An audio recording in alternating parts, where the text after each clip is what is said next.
हम संगीता ठाकुर स्वागत करी छी अहाँ सबके अपन यूट्यूब चैनल मिथिला के नगरिया में। एहि चैनल पर मिथिलांचल से जुड़ल हर पाबनि तिहार के जानकारी, धार्मिक कथा आ पूजा पाठ से जुड़ल उपाय भेटत। एहि बेर दुविधा अछि कि तिला संक्रांति मकर संक्रांति 14 जनवरी के अछि कि 15 जनवरी के। तऽ आइ के एहि वीडियो में बुझब जे मकर संक्रांति कहिया अछि, 14 तारीख का या 15 तारीख का। मकर संक्रांति जेकरा कि अपना सब यानी मिथिलांचल संक्रांति के नाम से जाने छिए। तिला संक्रांति का गंगा स्नान जी में नहाय के महत्व, कुछ दान पुण्य के बात आ तिला संक्रांति के दिन करे वाला कुछ उपाय के बारे में बुझब। तऽ तिला संक्रांति एहि बेर 15 जनवरी सोम दिन मनायल जायत। तिला संक्रांति सोम दिन अछि, ओहि दिन दुर्लभ संयोग सेहो बनि रहल अछि। एहि दिन के दान पुण्य केला बड़ पुण्य के प्राप्ति हैत। मान्यता अछि जे सूर्य देव जखन मकर राशि में प्रवेश करै छथि तखन मकर संक्रांति मनायल जाइ अछि।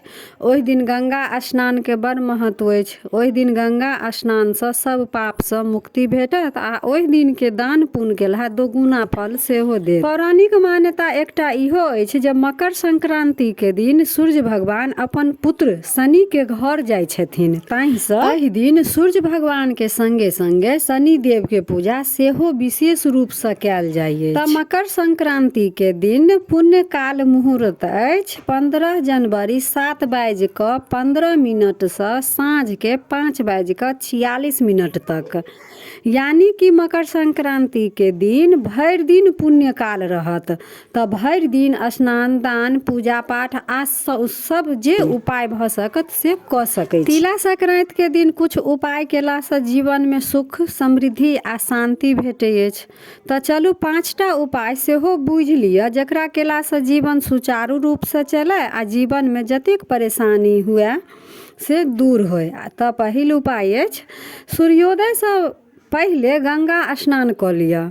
अगर गंगा स्नान नहीं क पाबै छी तऽ घर में जे स्नान करै छी नहाय वाला पानी में कनी गंगा जल आ काला तिल द क स्नान करू। ई उपाय केला से सौभाग्य में वृद्धि हैत। दोसर उपाय अछि स्नान केला के बाद तांबा के लोटा में जल ल क ओहि में कनी गंगा जल, लाल फूल, लाल चंदन, तिल, अक्षत, रोली द क ओम घृणी सूर्याय नमः मंत्र के जाप करैत सूर्य देव के अर्घ्य देव।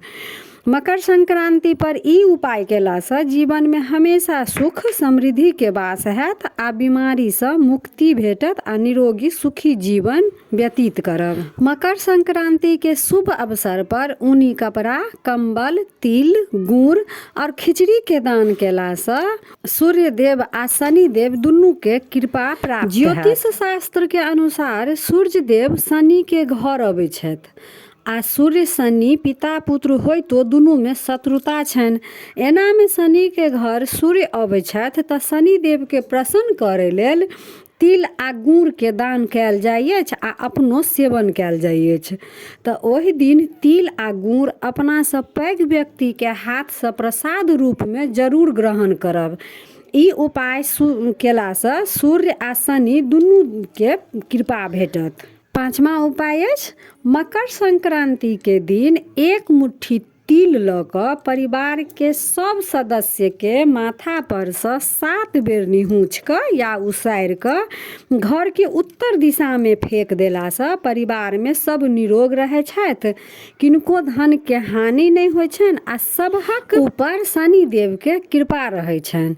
तऽ यह रहे तिला संक्रांति के कुछ जानकारी आ कुछ उपाय। तऽ वीडियो केहन लागल कमेंट जरूर करब आ नीक लागल तऽ लाइक शेयर सब्सक्राइब क क मैथिली भाषा के सपोर्ट जरूर करब। जय मिथिला, जय मैथिली।